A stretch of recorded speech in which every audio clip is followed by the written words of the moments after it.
مٹا درد جدائی ہے تیرے دربار میں جو ذکر کرے وہ ہر انسان بڑا ہے. مصطفیٰ کا ذکر کرنے والا کبھی چھوٹا ہو ہی نہیں سکتا. اس لیے میری بات کو دل سے سنیں گے اور اگر میری بات سمجھ میں آئے تو سبحان اللہ الحمدللہ کہا کریں. ہم نے نمازیں پڑھی ہے, ہم نے روزے بھی رکھے ہیں, لیکن ہم لوگوں کو اپنی نماز روزہ سے زیادہ ہمارے مصطفیٰ پہ اعتبار ہے. اگر مصطفیٰ جان رحمت کا کرم ہوا, ان کا اشارہ ہوا, تبھی جنت مل سکتی ہے. اور اگر انہوں نے نظر پھیر لیا تو کسی میں اتنی طاقت نہیں ہے جو جنت عطا کر سکے, کیونکہ محمد کی محبت دین حق کی شرط اول ہے. اسی میں ہو اگر خامی تو سب کچھ نامکمل ہے. تو ہم یہ سمجھتے ہیں, اور وہ پیچھے بیٹھ کے قرآن شریف کی تلاوت کریں, ان سے بولیے کہ وہ قرآن شریف رکھ دے, بند کر کے رکھ دے, جتنا آپ پڑھیں اتنے ہی پر بند کیجیے اور رکھ دیجیے. تو جنت والے, ہمیں تو جنت سے مطلب ہے, ہمیں تو جنت چاہیے اور اس کے علاوہ کسی چیز سے ہمیں کوئی مطلب نہیں ہے. آج جو یہ ہمیں جوانیاں دی گئی ہے, آج ہمارے جسم کے اندر جو طاقت ہے, آج ہم یہ سمجھتے ہیں کہ اب ہمیں کس چیز کی ضرورت ہے. جب 60-70 سال کی عمر کو پہنچ جائیں گے تب نماز شروع کر دیں گے. ابھی ہمیں نماز پڑھنے سے کوئی فائدہ تو ملنے والا ہے نہیں.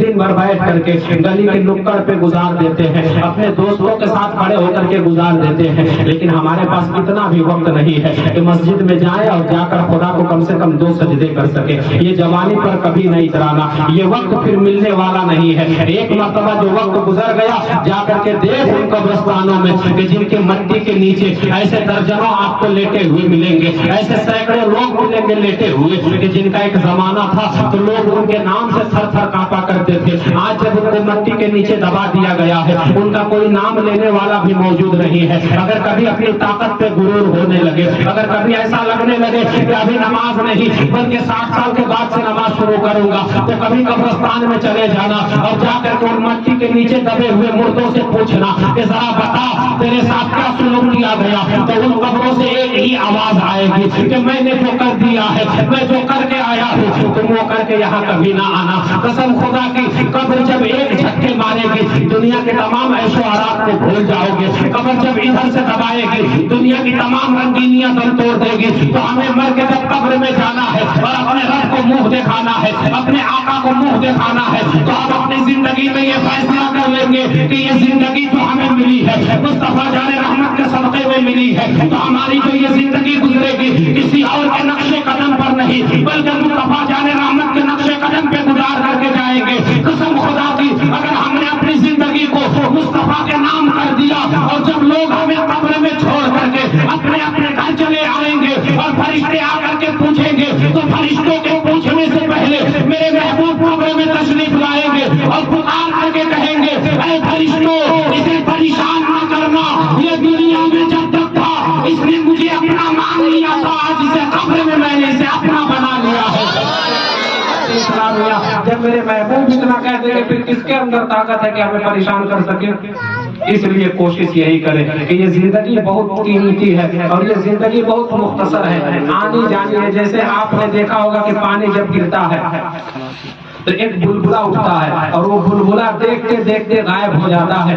زندگی بس ویسے ہی ہے کہ ملی ہے, پتہ نہیں کب زندگی چلی جائے, کب یہ دم توڑ دے اس کا کوئی بھروسہ نہیں ہے. تو مرنے سے پہلے کچھ تیاریاں کر کے جائیں. ایک بات میں آپ سے پوچھنا چاہتا ہوں, آج ہمارے معاشرے میں شادیاں ہو رہی ہے, یہاں بھی شادی ہے تو ہے شاید کہ شادی کے موقع سے پروگرام رکھا گیا ہے. یہ ہمارے بہت مشفق ہیں, یہ ہمارے عمر میں ہم سے سینئر ہیں اور ان کے ہمارے درمیان محبت بہت گہری ہے. اللہ رب العزت سے دعا کرتے ہیں, یہ ہر موڑ پہ ہماری رہنمائی کرتے ہیں اور یہ بہت محبت کرتے ہیں. اللہ سے دعا ہے کہ پروردگار ان کی عمر میں بھی پناہ برکت عطا فرمائے. شادی کے موقع پر ہم نے شیطان کو اتنا خوش کر دیا ہے اور ہم نے رحمان کو اتنا ناراض کر دیا ہے.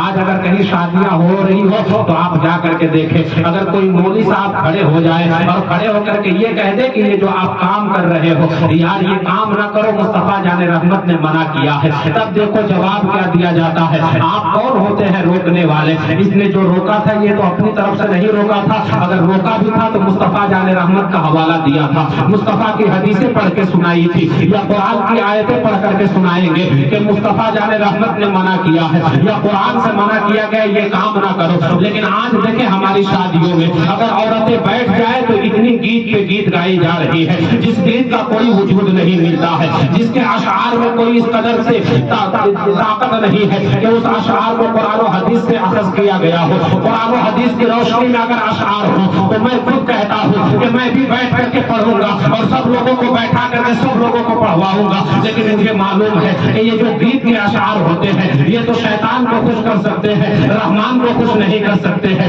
مصطفیٰ جان رحمت تک نہیں پہنچا سکتے. اب میں تم سے کہنا چاہتا ہوں کہ اگر تمہیں یقیناً دولہے یا دلہن سے اتنی محبت ہی ہے, اگر تم اس کی محبت میں راتوں کو بیٹھنا ہی چاہتی ہو تو محبت کا تقاضا یہ نہیں ہے کہ تم بھی جہنم میں جاؤ اور دولہے یا دلہن کو بھی جہنم کا راستہ دکھا دو. اگر محبت سچی ہے تو محبت میں یہ کام کرنا کہ رات میں بیٹھ کر کے دیگ نہ گانا بلکہ دیگ کی جگہ پر کوئی تصویر لے کر کے بیٹھ جانا, کوئی قرآن کی آیتیں پڑھنا شروع کرنا, کوئی مصطفیٰ جان رحمت پر درود پڑھنا شروع کرنا اور درود پڑھ کر کے اپنے ہاتھوں کو اٹھانا اور ہاتھ اٹھا کر کے کہنا پروردگار یہ جو جوڑا سلام یہ جو جوڑا کرنے والا ہے اے رب العالمین اس جوڑے کو سلامت رکھنا جب تک یہ دنیا میں رہے, دنیا میں ایک دوسرے کے ساتھ رہے, دنیا کے ہر سکھ دکھ میں ایک دوسرے کا مل کر کے ایک دوسرے کی مدد کرتی رہے. اگر تم نے یہ دعا کر دی تو قسم خدا کی شادی بھی ہو جائے گی, پروردگار عالم بھی خوش ہو جائے گا.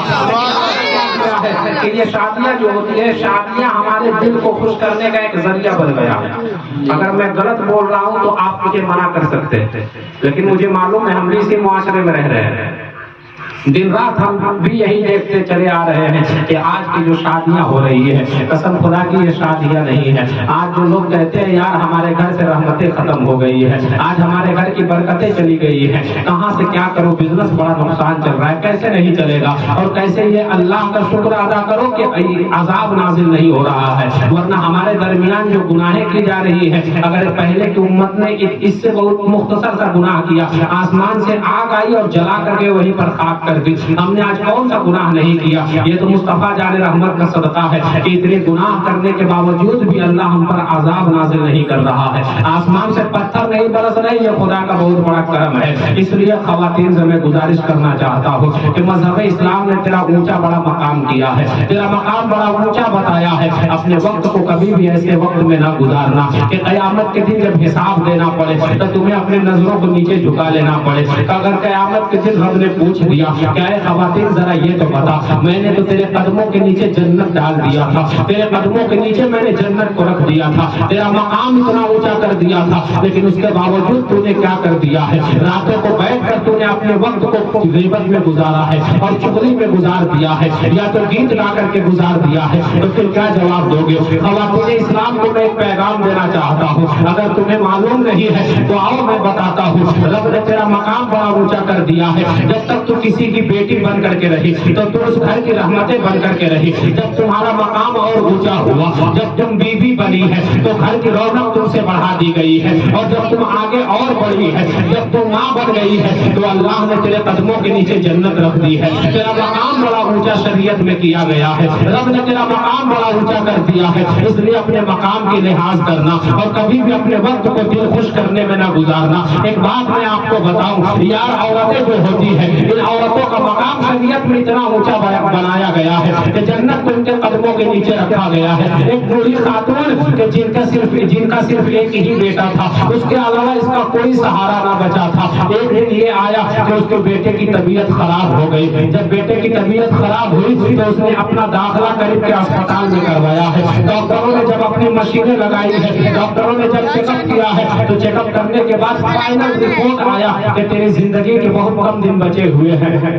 اب تیرے جسم میں خطرناک بیماری لگ گئی ہے، اس لیے تو جتنا جینا چاہتا ہے اب کچھ ہی دن کا تو مہمان ہے، اب کچھ ہی دن تو دنیا میں رہے گا۔ جب ڈاکٹروں نے یہ رپورٹ بنا کر کے دے دی ہے عزیزان محترم، کسی نے جا کر اس کی ماں کو بتا دیا کہ تمہیں پتا نہیں ہے تمہارا اکلوتا بیٹا، تمہارا لخت جگر اسپتال کے اندر ہے۔ ڈاکٹروں نے جواب دے دیا ہے اب تم اپنے بیٹے کو جا کر آخری مرتبہ دیکھ لو اور ان سے ملاقات کر لو۔ ماں نے جب سنا ہے، یار ماں تو ماں ہوتی ہے، اپنی اولاد سے اس قدر محبت کرتی ہے کہ اگر کوئی بتا دے کہ تیرا بیٹا راستے میں گر گیا ہے تو جس حالت میں ہوتی ہے اسی حالت میں دوڑ پڑتی ہے۔ جب ماں کو پتا چلا ہے ماں جس حالت میں تھی اسی حالت میں دوڑ پڑی ہے، جا کر اسپتال میں پہنچی ہے تو کیا دیکھتی ہے کہ سامنے بیٹا کھڑا ہے۔ اپنے بیٹے کو دیکھا ہے، اپنے سینے سے لگایا ہے، لگانے کے بعد ماں نے کہا تھا اے میرے لخت جگر، یہ میں نے کیا سنا ہے کہ ڈاکٹروں نے تجھے جواب دے دیا ہے تمہارے جسم میں خطرناک بیماری لگ گئی ہے۔ تب اس بیٹے نے کہا تھا امی جان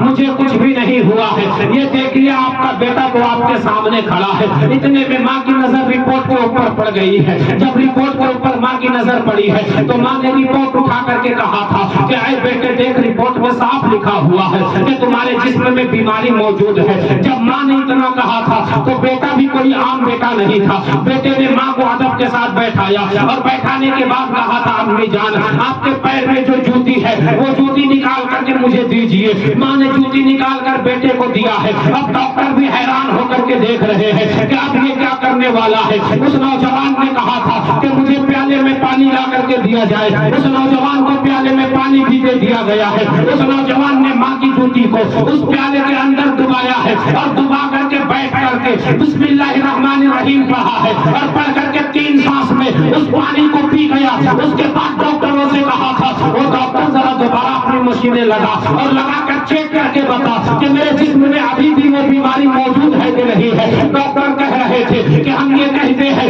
کہ تمہارے جسم میں ابھی بھی وہ بیماری موجود ہے، کیونکہ تم نہ کسی دوسرے ڈاکٹر کے پاس گئے ہو، نہ تم نے کسی حکیم کا نسخہ استعمال کیا ہے، تو تمہاری بیماری کیسے ختم ہو سکتی ہے۔ اس نوجوان نے کہا تھا کہ ذرا دوبارہ مشینیں تو لگا، ارے تمہاری جو یہ رپورٹ ہے میری ماں کے آنے سے پہلے کی ہے، اب میری ماں آ گئی ہے، ذرا دوبارہ چیک کر کے بتا۔ جب ڈاکٹر مجبور ہو گئے ہیں، ڈاکٹروں نے اپنی مشینیں لگائی ہے، مشینیں جب لگائی ہے ڈاکٹروں نے تو حیران ہو کر ڈاکٹروں نے کہا تھا کہ آج سے پہلے کبھی ایسا نہ ہوا کہ کسی کے جسم میں اتنی خطرناک بیماری ہو اور پل بھر میں دیکھتے دیکھتے ختم ہو گئی ہو۔ ذرا بتا تو نے کون سا ایسا نسخہ استعمال کر لیا جس کی وجہ سے اتنی خطرناک بیماری غائب ہو گئی ہے۔ لگتا ہے کہ تیرے جسم میں کبھی یہ بیماری تھی ہی نہیں۔ تب اس نوجوان نے کہا تھا او ڈاکٹر، اے تم جو ڈاکٹر بنے ہو دنیا کی کتابیں پڑھ کر اور میں جو ڈاکٹر بنا ہوں مصطفیٰ جان رحمت کی سیرت کو پڑھ کر، میرے مصطفیٰ نے کہا ہے الجنت تحت اقدام امہاتکم، جنت تمہاری ماں کے قدموں کے نیچے ہے، اور جہاں جنت ہوتی ہے وہاں بیماری نہیں بلکہ تمام بیماریوں کا علاج پایا جاتا ہے۔ نعرے رسالت، جشن عید میلاد النبی، حضرت علامہ مولانا غلام مصطفیٰ مصباحی صاحب قبلہ، نعرے تکبیر، نعرے رسالت۔